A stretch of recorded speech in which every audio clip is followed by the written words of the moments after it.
Hey everybody, welcome back to another episode of the College of Lore. I've been thinking a lot about Critical Role lately, guys. There are some episodes that are out there that are going pretty crazy right now, and it's been on my mind. We're not Critical Role, I promise. I'm not that cool. Yet. Welcome back to the College of Lore, Curse of Strahd. Those also sound really similar if you mix them together. If Actual you are play. Critical Role, you're a sentient podcast. How'd that happen? If you work for Critical Role and would like to have us on, our contact email is around here somewhere. Yeah, it's on our YouTube channel, please. Could you imagine? Anyway, yes. This is the College of Lore Curse of Strahd actual play, episode 14, which is very exciting. We're getting into the kind of the thick of things now, sort of. If we ever get out of Barez. We're 3 sessions into Barez right now. This was meant to be one session. This was meant to be one session. Yes, it was. We're 3 sessions into Barez and we're only halfway. You mentioned to me this was meant to be one session. I did mention. Well, you guys have royally messed that up, but that's okay. So who knows if these next 3 will be one session or each one session. Yeah. So that said, people have been having some stuff happen. Who is going in next to talk to her? So Terry kind of exhales, looks at what everyone else has gotten. I think it's cute they have girlfriend. We've leveled up, by the way. Yes. It's nothing we should right. say. Everyone technically leveled up the session of what happened with Darian. Yes. Right after that, because some sort of things. Milestone. You will notice that Emily has three level 3 spells. Yes. Because she had a spell from the Tome of Strahd spellbook. Yes, I will. Do you want me to very quickly go over what we have now? Yeah, that would be great. Okay. Yeah. Let's cover what everyone has as of level 5. As of level 5, Emily has obviously a few more hit points. I'm not going to go into that. Yeah. Basically has learned Counterspell, Fireball, and Speak with Dead. Yep. All right. Spell she's taken. Fireball, my beloved. Best spell ever. Pride has got an extra attack. Okay. Pruitt also got extra attack. Yep. Ruby has learned. You got Revivify, right? Yes, That's Revivify exciting. and Mass Healing Word, because we actually forgot to pick one. Yes, you did. And you can prepare them, so you can pick as many whatever levels you want. So you can prepare things for clerics, but I like to list like a default layout. Yes. And the default layout includes Mass Healing Word and Revivify. Alright. Tayri picked up Fireball. Okay. Which is very fun. nice. Very fun. And also got Magical Guidance, which is an Unearthed Arcana thing. I let you have whatever of those you want. When you make an ability check and fail, you can spend a sorcery point to re-roll it. Yes. Once. Yes. One time. You have 5 of those now. 5 sorcery points. And Zuril got Uncanny Dodge. Which is all very exciting, Which so yes. can basically cut in half the damage of a... Yeah. An attack, yes. Yes, any one attack per... Yes. Okay, so Tayri kind of looks at things. You know what, I'll go in. I'm curious about things. Alright, you will go in. She knocks. Come in. Hello, and this whole situation, this whole setting, is so familiar to her. Yes. Because, I won't go too into it, but this is kind of what Tayri used to do. Yes. Hello. There have been quite a few of you coming in today. At least 6, I'm not sure if Arena's doing it. Or at least 7, I guess. Well, you have a great many friends, do you not? I do, I like friends. Good. Have you come to ask me for something? I have. Ask away. A couple things, actually. Am I allowed to ask for more than one? You may. I will decide whether or not I want to grant both. Okay, so, the thing is, there are things I've done in my past that people have found out about, and it could cause a really big problem for me if I went back. Yes. So I want everyone to forget about them. All of them? Yes. You want everyone to forget about everything you've done? All the bad I've done. And that is a difference. Not my friends. Your friends know the bad things you've done? No, but like... I guess that's fair, yeah. Tell me what you want everyone to forget. Be specific. That I have ever killed anyone. Okay. Or lied to anyone. Mm-hmm. Or stolen something important from anyone. Okay. You want all memory of your crimes erased? Yeah. And you are willing to accept the consequences of this, whatever they may be? I mean, I wish I could know what they were beforehand. Unfortunately, that is not how this works. This is all about consequence. But they would all forget? Everyone will forget the bad things you have done, yes. But the things I've done, the effects of them will still stay. Do you want them to stay? I mean... Do you want to keep what you have now? Yeah. If those effects are erased, you will disappear. Yes. And you don't want that? Yes. Good to know. Understood. Will that be an effect? No. I can make people forget without erasing all of the actions taken. Is that what you want? Do we want to agree to that first, or do you want to hear my second part first? Go ahead and tell me the other piece. I want eternal youth. That is a very, very risky thing to ask most people for. Why? Because a lot of people will try to trick you. You're lucky that is not my motive. I want to never look older than my mid-20s. Okay. If that, I'm fine looking 18 for the rest of eternity. Okay. I believe I can make that happen. And there's no tricking it like I'm gonna age, just not physically? No. I'll be eternally youthful? I will make a very simple statement. How old are you right now? 18. You will never be older than 19 years old.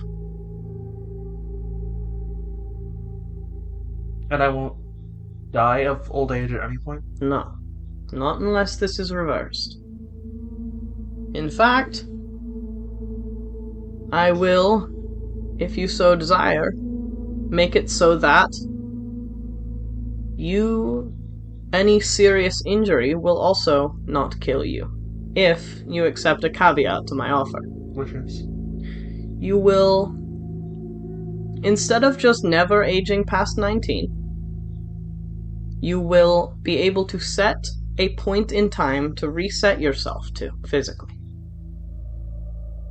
All of you will just go back to that point, including injury.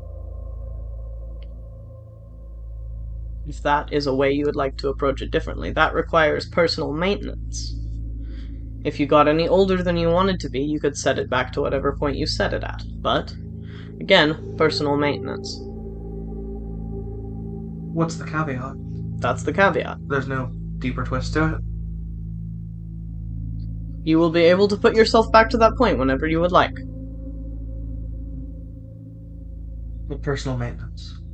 You'll have to keep it going. You have to set it back whenever you decide. Which also means if you experience something fatal, you will still die. Is it instant? Can I use it to automatically heal from any wound?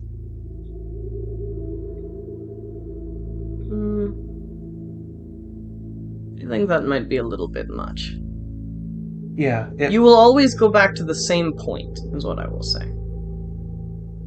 How about we make this... I think that might be a little unfair. I would hate for you to be able to do it every time you got a paper cut. Everyone has to have consequences in life. I can't give you something so unbalanced that it would leave you without consequence for your actions. I guess that's fair. However, if you are alive after something serious, how about we put it this way? Once per year, That way, you can reset it every year on the dot if you would like to. Keep yourself from ever aging past 19, like I said. Okay. One grievous injury that you survive long enough to reset it to, you can reset that as well. It will not move time. Time continues around you. Okay, so... Just resetting you. Okay. You think that is fair? I think that leaves room for consequences. And everything I've done, the memory of it will disappear? Yes. Where does that leave? Can I ask a clarifying question, I guess? You may. I guess just where would that leave a person that would be known as Verena? It would leave them without the memory of anything bad you have done, if they have any memories of that.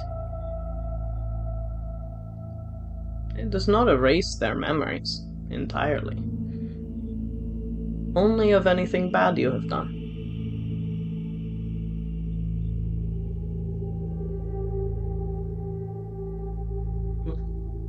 Okay. I am willing to grant you both of these, but I want you to remember that, as I have said, there are consequences to everything. I cannot remove consequences. Are you prepared to accept that? Whatever they may be, as I have asked of your friends. I am kind of scared. It is your decision whether or not this is worth your time. There is never no risk when making deals with such things. I know. But I will tell you, I have no desire to cheat you or harm you. I only desire to make sure that you understand consequence. That is my purpose. That is what I have done for all of your friends, as you have seen. There have been consequences many of them did not expect. I accept. You are prepared? Yeah. Understood. She claps her hands together. And you feel something kind of start to shift in you.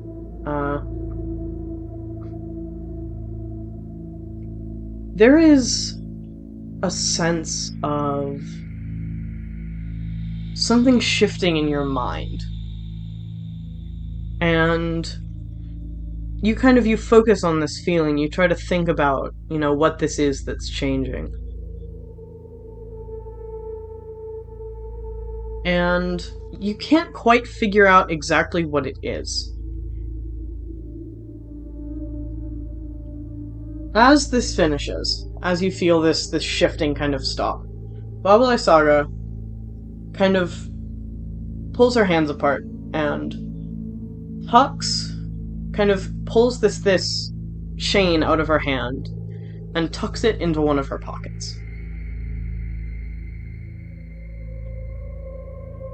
What I will tell you that you know as a character is that it looked a lot like what she gave to Emily. What I will tell you as a player is that Tairi no longer remembers any of the bad things she's done either.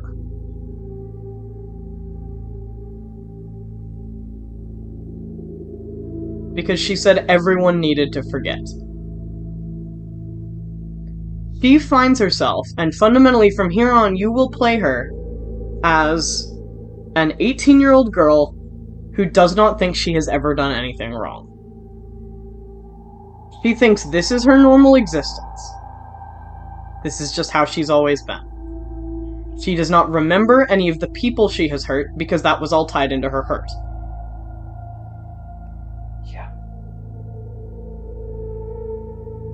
And everyone gets to know this. I'm not cutting this or anything, so that is what happens. You are only left with the memories that you would have made as Tairi, minus anything that you would know about what you did. So, the question that I ask, and this might be cut or not. Yes. Does she remember growing up as Terry? You remember... No, you remember growing up, just kind of a standard nebulous backstory. Basically what this does is it patches in your normal, original backstory, just growing up wherever, and just kind of stitches it together with what you've made since. Just kind of cutting out that intermediate part. And you will find, as this goes on, you will probably find patches in your memories that make things not make a ton of sense. Okay. But until that comes up, nothing really feels amiss to you. Nothing feels like it's missing. It's clean enough for that. But you no longer remember any of the people that you've had those connections with, or any of the things that you did. You also don't remember how to do it. So yeah, she freezes. But you remember the Eternal Youth thing, right? Yes. You are, less than you remember it, you are aware you can do it. Yeah. Once a year.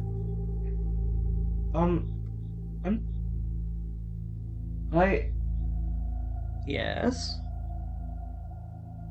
What did I bargain for? You asked me for eternal youth. And I have that now? As I said, you can reset once a year to a point of your choosing. Okay. Anything else that has changed, you have already asked for. Not knowing is part of the change. I don't remember why I was so obsessed with youth. I'm 18 and a high elf, so... You have a long time left. I do. Even longer now, I guess. So it would seem.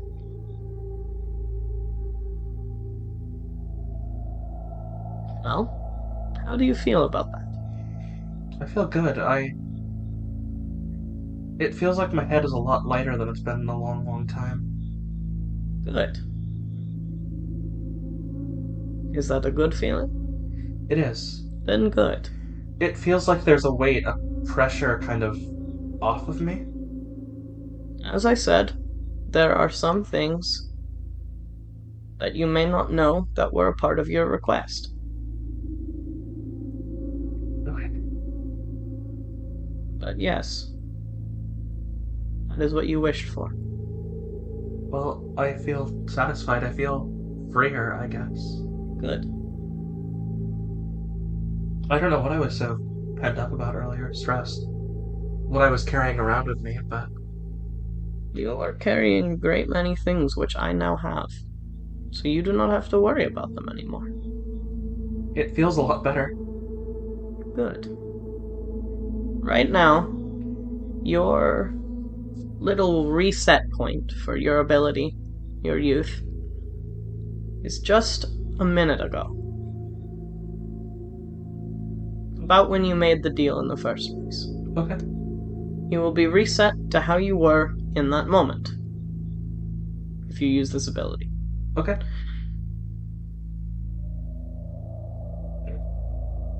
You will go back to exactly how you were then, once a year, should you choose to do so. Now, I have a question for you. Yes. I can set a point, right? Or is it just this point always? This point. Okay. Even if I age to like 25 and drop back to this point? You can use it up to once a year and it will be to this point. Fantastic. That sounds like I can... You will never be above how old you are right now if you choose not to be. That sounds like I can use it to live a full life and just reset to... You could, yes. Yeah. You could do that. Well, thank you. You are welcome. And she will get up and leave, and she has notably, she moves a little quicker. She has notably a more natural-looking smile. Mm-hmm. She doesn't skip, but she almost skips. Mm-hmm. She feels really... You feel like there's much less pressure, yeah. Yeah, really clear-headed, really... Like things are simple for the first time in a while. Mm-hmm. And she goes back outside. Man, she sure does. So that's fun. You said it like something bad is waiting outside. No, not outside. Just in general, bad things will happen to you eventually. This is not without consequences, as was said. Well, how did that go? Good, I think. I feel good. I got basically an insurance in case I take a grievous wound. Or in case I get really old, I guess. What do you mean in case you get really old? I can reset myself to, like, exactly now, my body, whenever I want, at least once a year, or at most once a year. Why? You know, I don't remember. That seems bad. Kind of scared of getting hurt. Well, I guess congrats on not being able to die from Strahd. Nice. Yeah, I mean, I can still, like, die of really bad sudden injuries, or, like, getting it more than twice like that in a I year, guess that's fair. But I can't die of old age, and I can't die if I only get really badly injured once in a year. Your profession seems like that might make that a little difficult. But I guess we'll see. Congrats. Well, there's also healing magic. That's true. Well, that's weird, but cool. Yeah. But no, this is pretty amazing. Cool, I guess.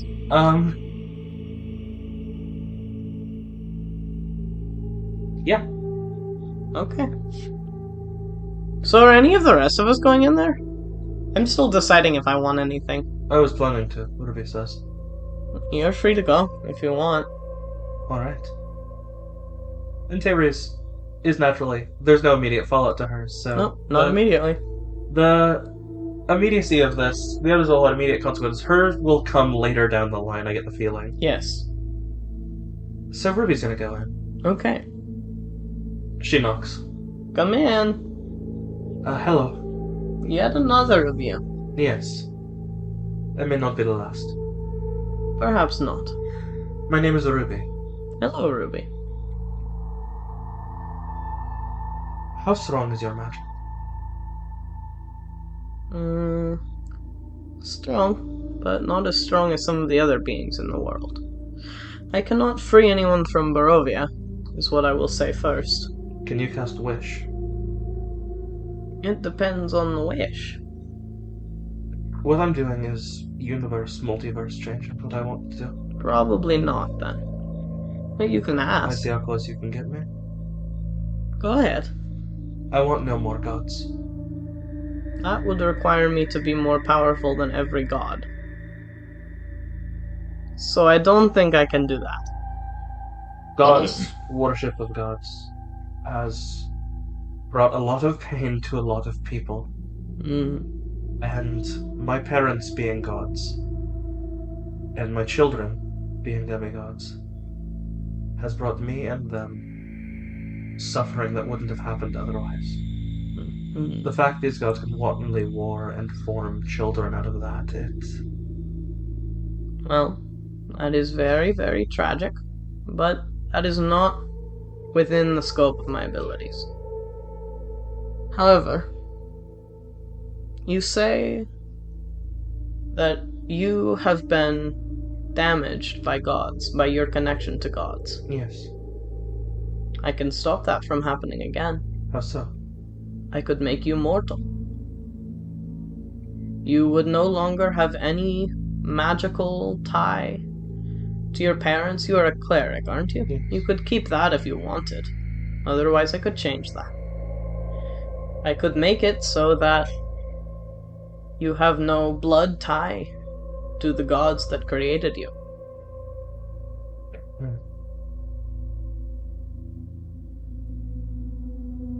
That doesn't accomplish what I want, I don't think. No. But it spares you from continuing to create problems because you are a demigod.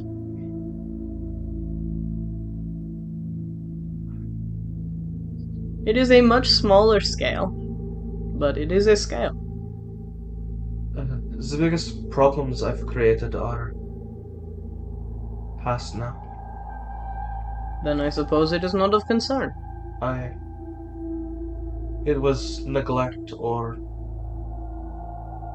ridiculous training and treatment as a child.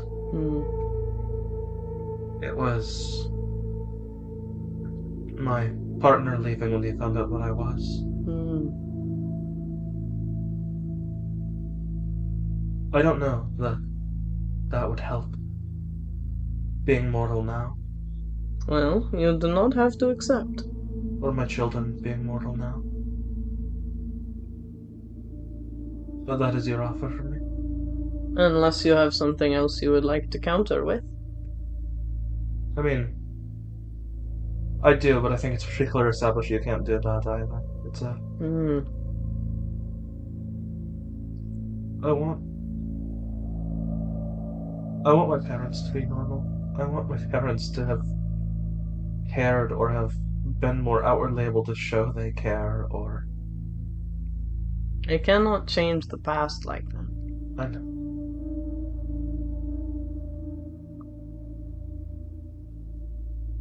I guess as usual my goals are unattainable. I do not think your goals are unattainable. Perhaps just unattainable by my means. Is there anything else you would like, Ruby? Can you give me a moment? Of course. You are free to take your time. There's a chair in here, yeah. Mm-hmm. She just curls up and cries for a moment. That's fair. I'm sorry. I wish that were doable. And she just lets her cry, I assume? Yes. She does not say anything. If you look over at her, she seems to be fiddling with something that she has in her pocket, though. She's just totally absorbed in that, not focused on you. After about 5 minutes, I just want parents who are normal.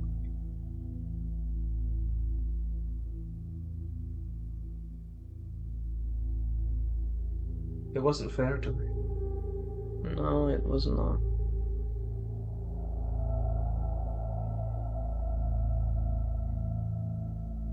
There are many people who go through this life with parents who don't love them.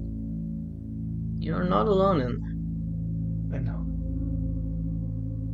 I do not mean that to disparage you. I mean it to comfort you. This is not some grand scheme against you. It is a fact of existence. There is sometimes a great deal I can change and sometimes very little. I cannot manipulate gods. My problems are a bit beyond your means. Perhaps. But not beyond everyone's.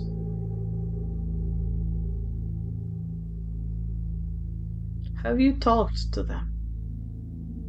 My parents? Yes. My mother wants very little to do with me. And your father? I will say for my mother, all she wanted with me was that I not be harmed by her followers. My father is... He's not really interested in entertaining my interests or thoughts unless they align with ruling the house. Have you told him that you want him to love you? Sometimes people think they are doing what is best, and they need to be told that they are not.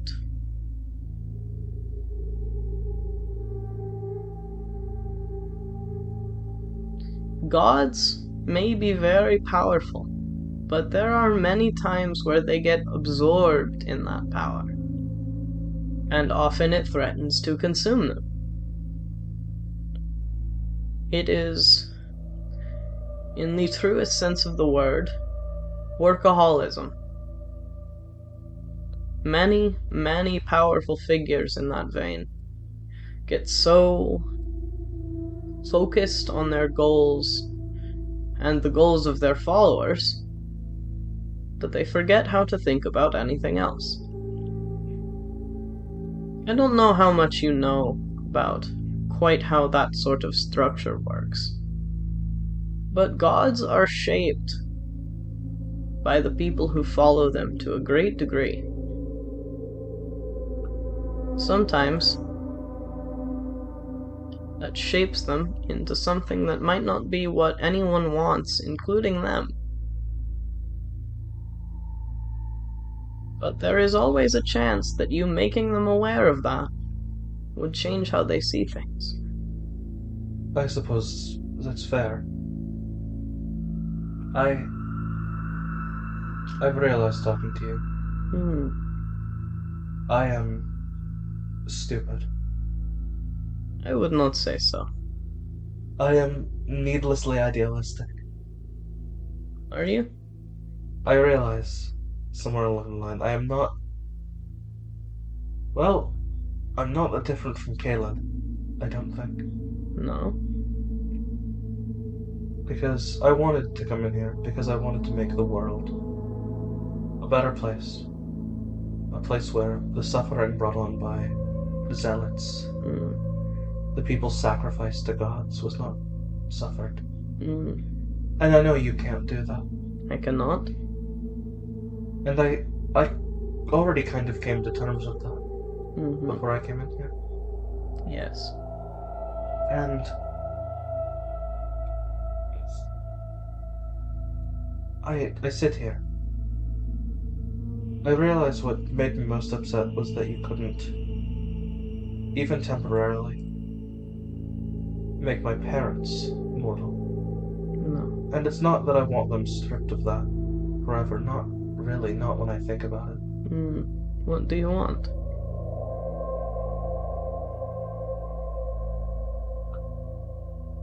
I think I wanted them mortal, even briefly.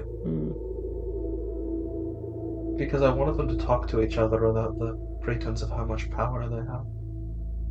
You want a family. I want them to love each other. And I know that's stupid. But I thought if they were mortal, if they were something that didn't have that power,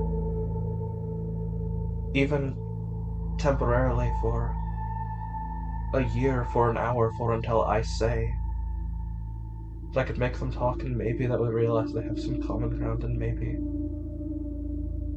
It's not that I don't want my parents to be a part of my life, I know what I have to do, and I wish that aligned with what they want me to do. May I make you an offer? Please. I cannot make them mortal. I cannot bring them here to you. But I could let you speak to them. One or both. Separate or together. It's not like I can make them love each other. But you might be able to get them started at least talking. You, I think, would be very surprised sometimes by exactly how much they can be swayed by one very, very loyal follower. And while you are not a follower in the traditional way, you are about as influential to them as someone can be. You may have more leverage than you have ever realized or tried to use. I think my hesitation, I think I can speak to them partially when I wish. If they'll respond at least. They have leverage a lot of the time. They come at me with this position of they are powerful, they know they are powerful. I know they are powerful. And they flex that power. Yes. You think I wanted a position where I felt I was on equal footing? A way to talk... I would love to talk to them. But it won't change anything because I don't feel like I'll be on an equal footing with them. They are not used to anyone being on an equal footing with them. And it's all I can wish they just won't flex their power during that conversation, you know? I suppose that is fair. Their power blinds them to getting anything done. Could I ask you for a favor of my own? Yes. Just a small one. Sure. Just try. Just try to keep them from doing it when you talk to them next. Whenever that is.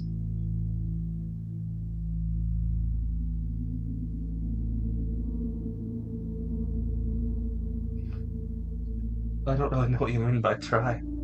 Just will it. As a being like yourself, you are aware that you can perform things most can never dream of. Just try to have a conversation as equals. To will that into being. Like you have before since you've come here. Okay. I would like to talk to them. Then I will bring them to you. How exactly would you like that done?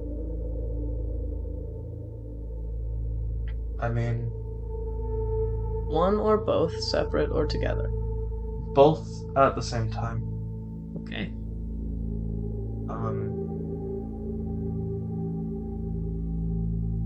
Bringing them whole ass here would be difficult, I feel. I cannot do that, but I can, for a moment, pull them into conversation. Okay. You will have to take it from there. Alright. Are you ready? Yes. Are you ready if this does not go the way you want it to? I don't expect it to. Are you ready if it does? Maybe that is the real consequence.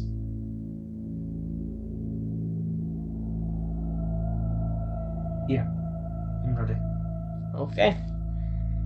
She claps her hands together, and you see this smoke kind of rise from her hands, just kind of plume up. And it forms into these kind of two separate little, almost thought bubble-esque plumes of smoke. And what you see in this smoke is this kind of weird gray area visual. And then you see one and then the other of your parents' faces appear in this.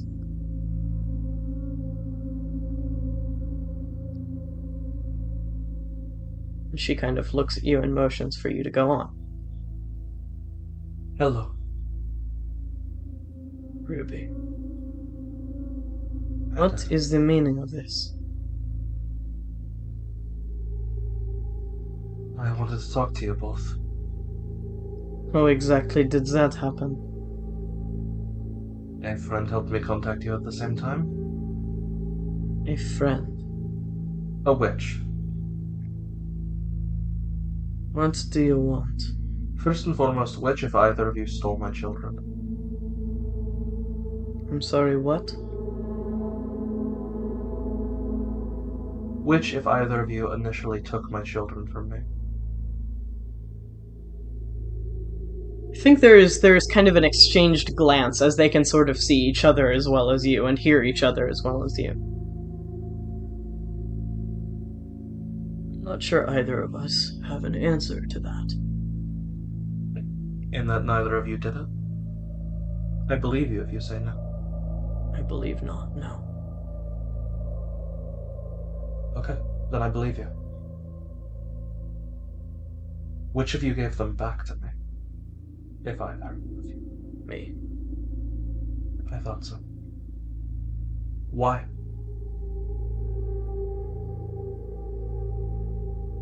Because I was asked to.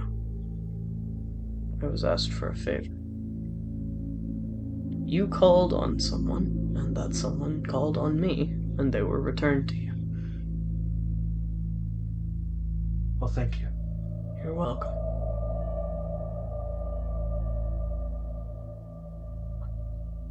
I did not know that they were missing, but I was able to find them. I thought you would be. I told you I had one favor to ask you. You said you wouldn't do it until I agreed. Maybe I should have told you the favor in the first place.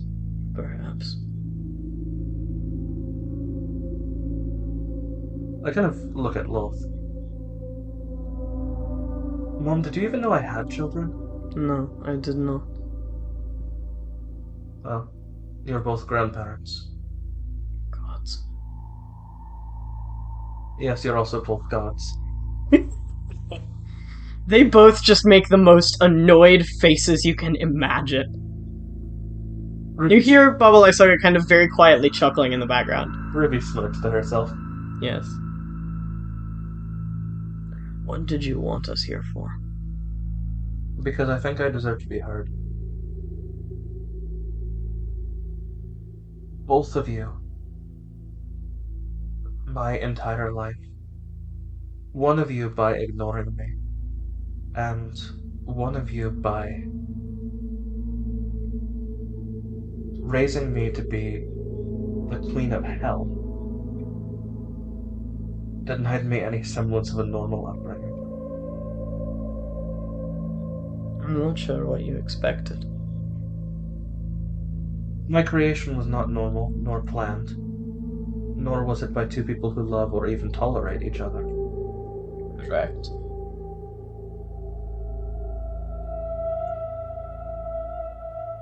And yet I still wish that I had parents who loved me, looked after me, wanted to see me do normal things, took interest in the mortal things I do. We are not mortal. It does not affect us.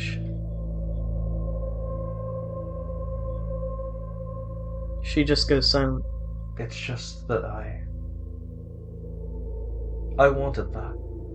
And I know I shouldn't expect that.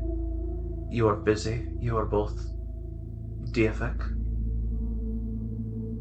I have no reason to expect that you would want to help me in this way, that you would want to raise me like a normal child, that, I can't remember the last time either of you put on mortal guises, for any reason. I would have loved nothing more than a normal life in Waterdeep, thinking I was a human child, thinking I had two human parents. I romanticize that a lot. I think about it all the time.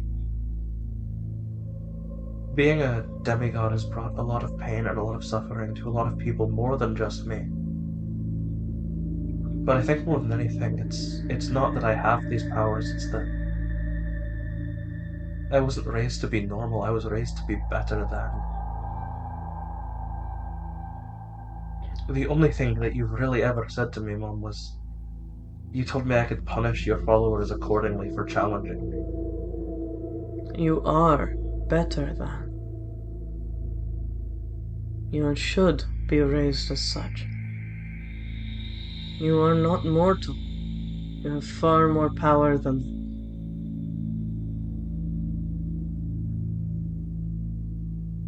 You do.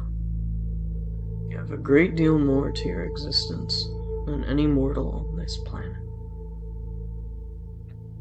But that's not what matters. I want to feel normal at times. I want to live amongst normal people. You weren't made for that. How are you two not lonely all the time? How are you two not miserably, horribly lonely? We are busy. We have much to do.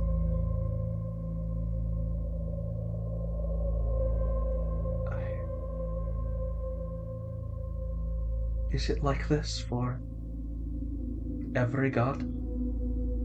Are you just too busy to care about anything, about any connection, about anyone? For many, yes. We have so much to do, and you would be surprised how little time we have to do it.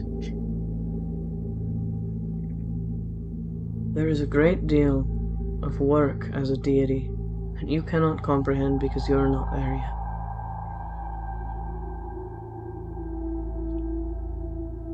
You were raised the way you were because you need to be prepared for your inevitable duty to take over one of our positions. Or both. Or both. Yes. Neither of you are well or kindly received by mortals. Does that bother you? We are received well by who we need to be received well by to finish our jobs. Does that bother you? A bit, yes. I mean, for one, there's a reason that drow following Ilustray has increased significantly as of late. I don't really want to talk politics. I like the good publicity that a lot of gods have, even if some of their followers are fervent. It's not... I can't remember the last time someone made a blood sacrifice to Lathander. You'd be surprised. It happens, I'm sure it happens, but...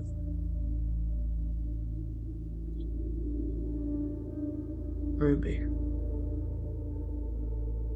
there is not a way for someone like you to live a normal life. You aren't normal. There's more to you than a normal person. That is ingrained in who you are and in what you come from. Then as someone with my power, as someone who is better than, I should be using every ounce of that power to make the world a better place, not stroke my own ego or give holy armies magic to conquer in my name. I should be using it to heal the broken, to reunite families with their lost loved ones, to... And what is stopping you? What keeps you from doing that with the power that you have? I have brought suffering everywhere I've gone. No one wants help from me. The best I've gotten is want to worship, but no mortal wants to get close to a demigod, someone who will be a god one day. And for whatever reason, when I try to heal, to make things better, within a few days to a week, something about the situation gets infinitely worse. I will cure people of horrible wounds, and they will get sick with some lethal illness 3 days later. Because I am evil and I am going against all of my nature, I have come to believe. Are we evil? The people believe you to be. Do people believe you to be? By association. That's why. I don't follow.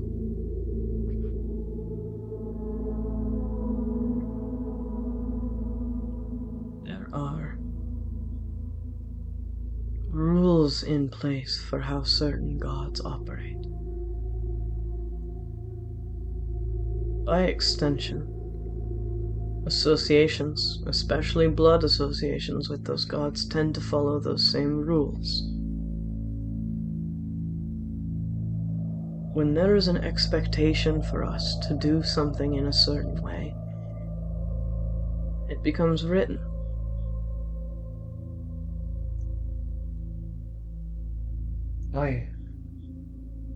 When I got to this realm, I healed a man's leg. He didn't know who I was. I saw him yesterday. He was fine. His leg looked fine. Yes. It's about the belief of who I'm healing. When I first went to the material plane, I told everyone who I was and who I was the daughter of. Yes. There is an expectation put on us by our followers and the antithesis of those. People who refuse to follow us no matter what. What people expect of us is very, very often what we become. I would wager that you're right, that people expected harm from you and so received it. We do as our followers guide us, as our believers guide us, whether they believe in us for better or worse. And I think that leads me to a realization of my own. What? When you were young, we had always been contentious. Did you believe me to be evil, then? When you knew what I ruled, what I was? Evil is a strong word. Bad. Did you believe me to not care? I believed you hurt people unnecessarily, and that it didn't affect you. Yes. And I think that's where that came from, too. You were very powerful, Ruby. And the fact that you were able to bring us here, with help or otherwise, says a great deal about your power and your interests. Our followers and believers shape a great deal of our actions and our morals, or lack thereof, for some of us. Unintentionally, I think your expectations for us have shaped our view of you. Perhaps.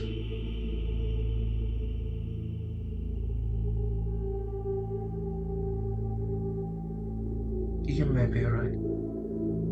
That is not to say that we have done nothing wrong by you. No parent will ever be perfect. And some parents are just not the type. We never wanted this, and we were never really fit for it. And you don't love each other? No, we don't. But you are our child. And whether this was intentional or not, there is a level of duty that comes with that. Just as we have duty to obey and work with our followers, we have a duty to you, as someone so deeply intertwined with our existences.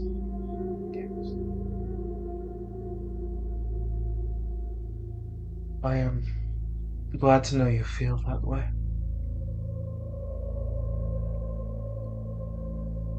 Despite what I project and what many believe, I am not convinced anyone is wholly evil or wholly good. I believe the people who see us as something have a very powerful effect on how we are, whether we realize it consciously or not, and whether they realize it consciously or not. Even for mortals, I believe this to be true. I believe that there are people who are so deeply affected by others' perceptions of them that they will either gain or lose incredible amounts of self-worth and self-love. That is not just true of mortals, that is true of gods, and it is not just true of gods, it is true of mortals. There are very, very few people in the world who ever truly escape the confines of what other people see them as. And that goes even more so for gods. Because there are so many people who see us as something. Can I ask you something? You may. You both look obviously a lot like you're depicted in artworks at your churches. Yes. Mom specifically, people used to draw you as a woman, as a spider with a woman's face, a full-body spider with a woman's face. Correct. You look like the torso of a woman with the lower half of a spider. Yes. Did you physically change when that art style became more popular? Yes. That's how much it affects you. Yes. It is different for mortals because so many people know us compared to them. With a mortal who will meet maybe thousands of people in their lifetime, but certainly not be known by everyone on every plane, or at least most on most planes, they will not have quite such a drastic effect placed upon them by others' perceptions of them. But when the entire universe is watching one being, when the entire universe sees a god as something, for better or worse, whether they like that thing or not, it is what they become. It is what they embody. There are very few gods in history that have been able to even come close to resisting that effect. I've never met one who can deny it entirely. I wish that just, there are things that I thought I would be if I inherited one or both of your thrones. I wish that believing that you two could be like that was enough to make your domains shift like that, to outweigh the millions of people that follow you. Ruby, you alone cannot change an entire world of people. But because of who and what you are, you can do it a lot more than most. You bringing us here, you willing this conversation to go the way it has, that is why it has gone the way it has. You believed that we were capable of at least trying. You believed that you were capable of at least trying to get us to try.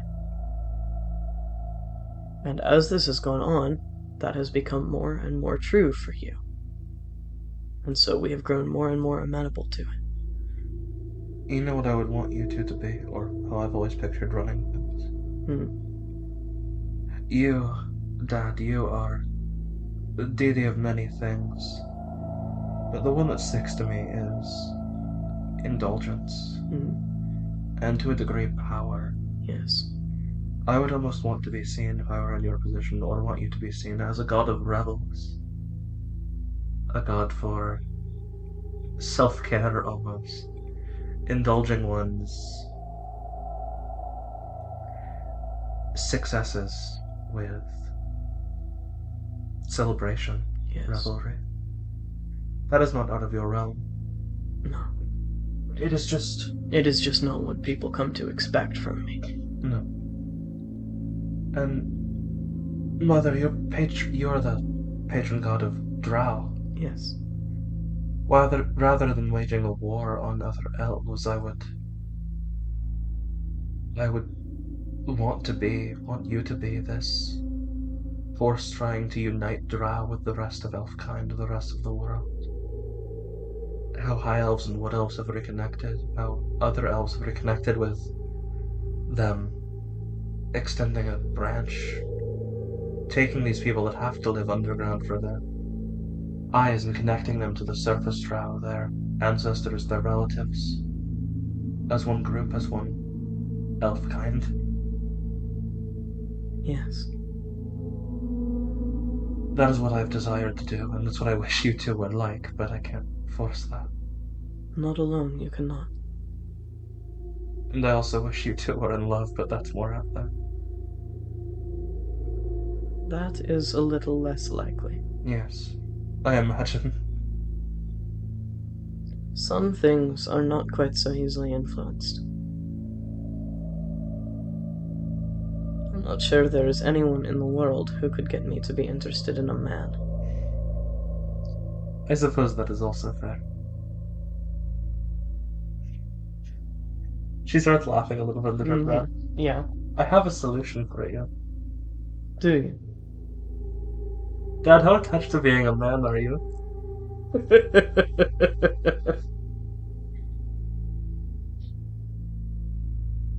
You know, I'm not sure. I've never really thought about it.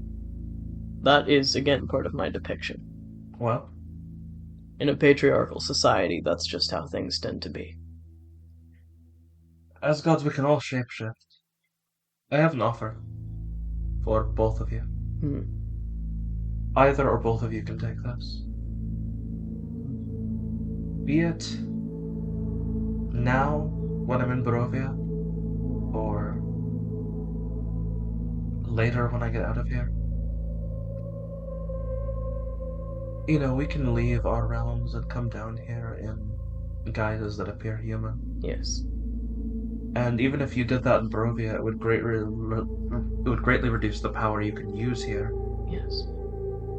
I offer either or both of you the chance to come here in a mortal form, hang out with me on a mortal material basis, learn what I do, learn what interacting with people who don't worship you is like, learn the plights of the common people and what they need. Just adventure with me, come with me for a while.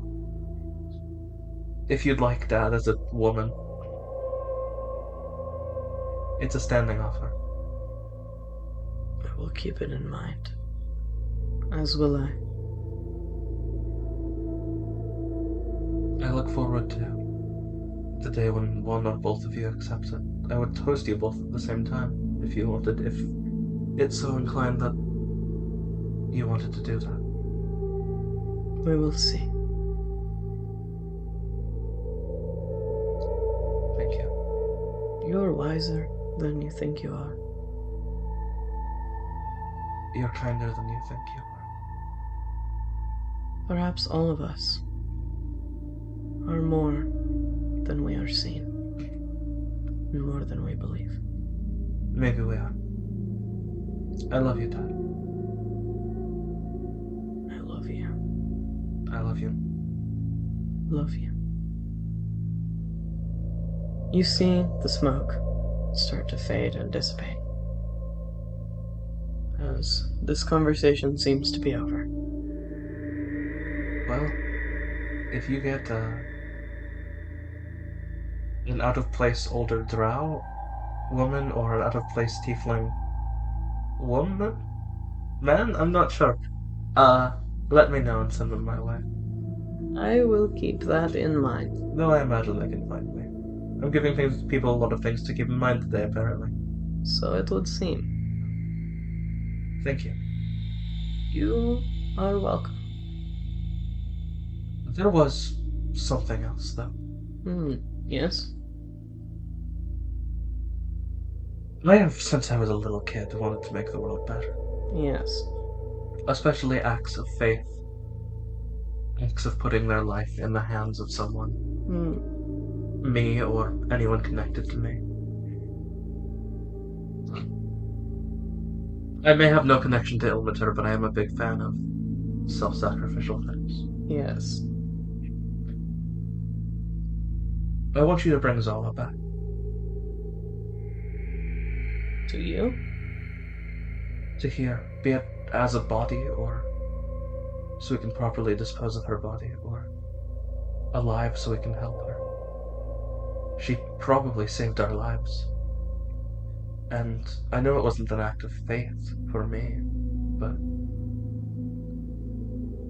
not that arrogant, but I understand. she helped friends, she helped people she cared about because she didn't want us getting hurt. Yes. I think that I could do that. Yes. At the cost of? No cost. You have well inspired me today. And, as I said, you did me a favor. You did what I asked. You tried. I did try. So with that said, step outside and your friend will be returned to you, in whatever state she may be in. Thank you. You've helped me quite a lot today. I am very good at that. And I will step outside. As you step outside, you see another portal open. Not again. The rest of you are like, God damn it, what did she do? Oh god, our god's going shot through that portal. Help, help, help. This portal kind of flings itself open, opens wide, and in a slightly less unceremonious manner,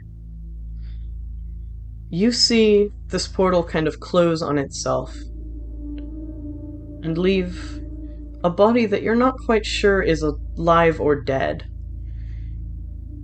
laying where it was positioned. That body is Zala's. Everyone kind of freezes.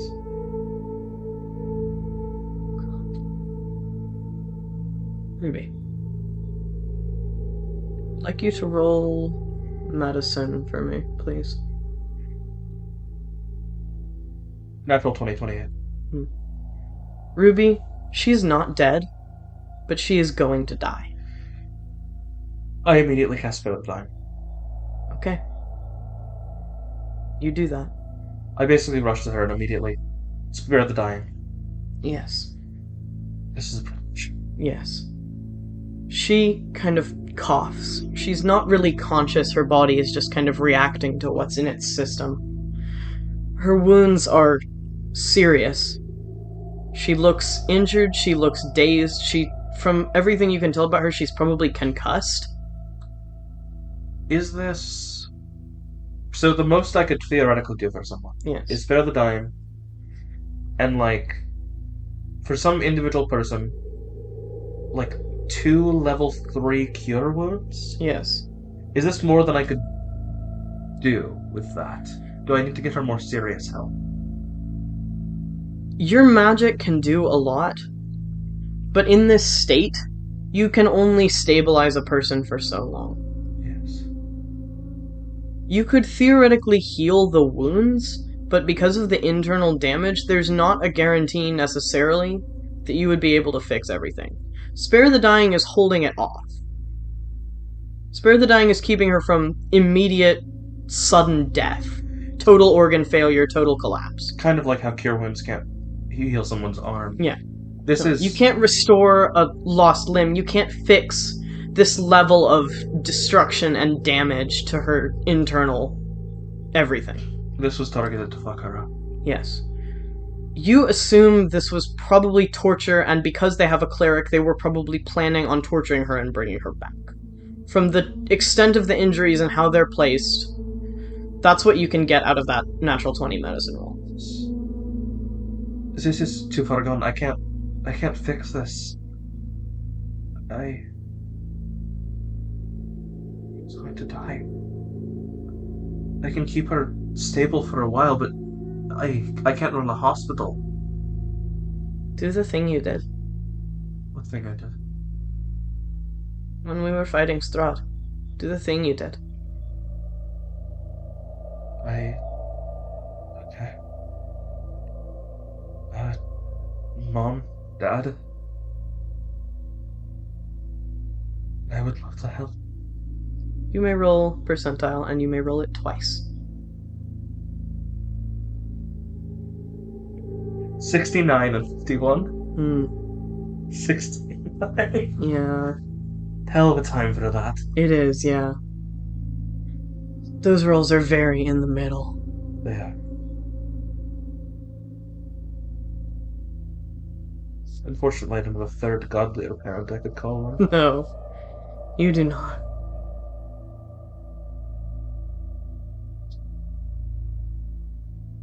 You call their names, you ask for their help. Nothing immediately seems to change. She continues to kind of these staggered, rasping breaths. Clearly in pain, even if barely conscious to acknowledge it, clearly suffering.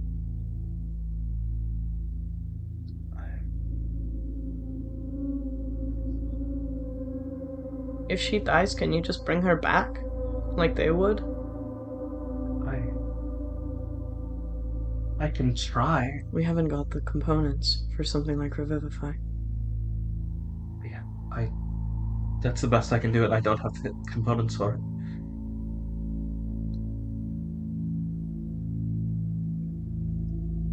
At least she doesn't have to go through it over and over again. Is this the most humane thing we can do? Let her die. I don't know if she could ever function again if this wasn't healed pretty quickly. If this wasn't repaired with more proper medical treatment. Looking at how this is and looking at what I know they've done, there's a decent chance that she might always be sick or disabled if we can't get her proper medical treatment immediately. Maybe I need to believe in myself. Or maybe I need all of you to believe in me. I believe in you. As do I. I mean, you've given me no reason not to. I believe in you. All of you. All of us, yeah. You've been nothing but reliable this entire time. Okay. So maybe I can't fix the body. And maybe my parents can't help me.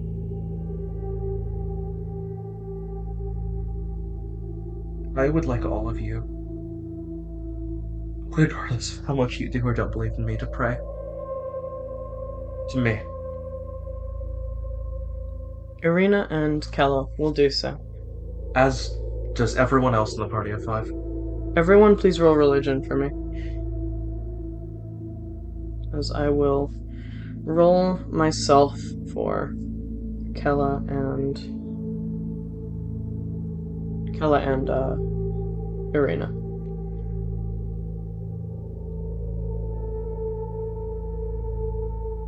Oops, that was 2 rolls. So we have yeah, just looking at those. Could you also roll for real? Yes. Because I think that makes sense. Yes, I do think that makes sense. Okay, so ours are 15, 13, 19, 22, and 6. Okay.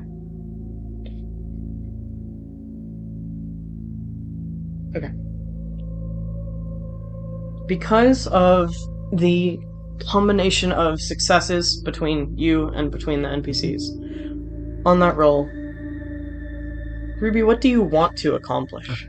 I don't think that fixing her body, even setting the injuries right at this point, so many of these bones are broken. Bones are broken, internal organs are damaged, she's concussed, she has just serious injuries even that are beyond that. This would take medical restoration. So what I'm going to do is, I see them pray, I can feel them pray in me. Mm-hmm. I say, I don't think I can fix your body, but I can help your soul. Okay. And I'm going to try to use what demigod abilities I have to form a drow body. Okay. And put her soul in it. Okay. A drow woman about her age. Okay. Here with you? Yes. Okay. You concentrate on the formation of this life, this body, this form. You craft it visually in your mind almost, kind of building it from the ground up, from the inside out. Constructing this form that you can visualize well because you know in so much detail just the knowledge from your parents, from your mother. You can visualize this form and how it should be.